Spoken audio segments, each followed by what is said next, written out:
অনন্তপুর দক্ষিণপাড়া জামে মসজিদ মাঠ প্রাঙ্গণে কবরবাসীদের রুহের মাগফিরাত ও দোয়া কামনায় 11তম ঐতিহাসিক তাফসিরুল কোরআন মাহফিলের সম্মানিত সভাপতি উপস্থিত রয়েছেন। আজকের মাহফিলের রওনক প্রধান বক্তা মুহাদ্দিস আবু নসর আশরাফি হাফিজাহুল্লাহ, প্রধান মুহাদ্দিস হাজীগঞ্জ কামিল মাদ্রাসা, হযরত উলামায়ে কেরাম, তোলাবায়ে এজাম।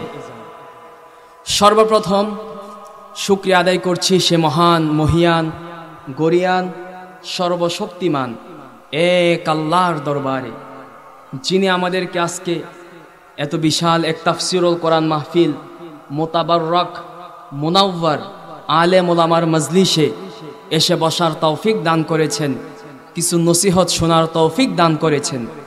সেজন্য আসুন সকলে একবার হৃদয়ের সবটুকুন আবেগ আর অনুভূতি উজাড় করে, রাতের নীরবতা নিস্তব্ধতাকে ছিন্ন করে, ইখলাসের কণ্ঠে, সিংহের আওয়াজে, মুমিনের আওয়াজে, এক সুরে এক আওয়াজে কালিমাতো শুকর পড়ি আলহামদুলিল্লাহ।